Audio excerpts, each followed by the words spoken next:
And so finally, it's T day. T for tariffs, we all know, but what tariffs? On who? Nobody knows. Presumably, one would think the White House knows, but not everyone's sure of that either.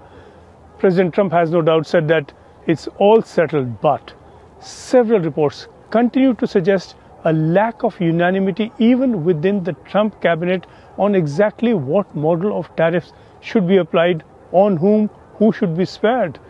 Divisions are reported to have surfaced quite sharply at a closed-door meeting at the White House here on the proposed tariffs, and this was a meeting held on Tuesday, just the day before the big announcement on Liberation Day, April the 2nd.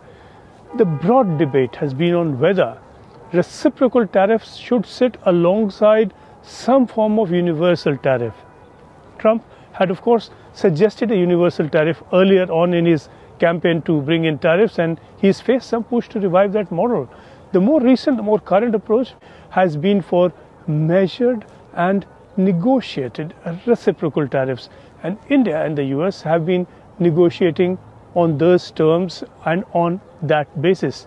Trump has said, in line with all that over the past couple of days, that he would prefer a deal to taking steps that he warned would not be pretty. And he has noted that India has agreed to drop tariffs. But we are all aware, of course, that there can be a difference between what Trump says and what he does. And so a worried world waits nervously. Not very long to wait now. Americans are no less nervous, no less worried, and the US has been in this sort of place before, so they have reason to worry. And that was close to a century back when the US raised tariffs under an act in 1930 drafted by Senator Smoot and Representative Hawley. And under that law that they brought in, tariffs were raised, and this provoked counter tariffs and set off the Great Depression. The Trump team is confident it will be different now, but already the Federal Reserve has cut growth estimates down straight away from 2.1% to 1.7%. A recession is expected. Trump himself has not ruled it out. The US is not exactly celebrating. The markets are down.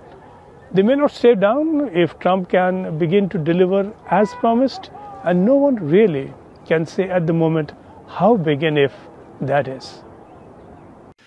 April 2nd, reciprocal tariffs kick in. U.S. President Donald Trump has been calling April 2nd Liberation Day for weeks.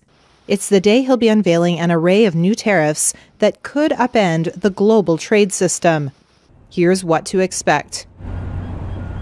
Trump has threatened tariffs on all countries who, he says, have disadvantaged American goods and workers. Many countries have taken advantage of us, the likes of which nobody even thought was possible for many, many decades, for decades.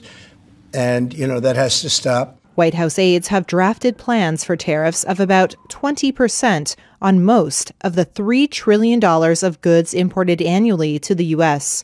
That's according to the Washington Post, which says no final decision has been made.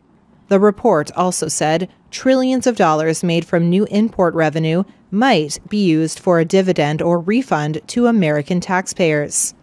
A White House aide said any report ahead of tomorrow's event is mere speculation.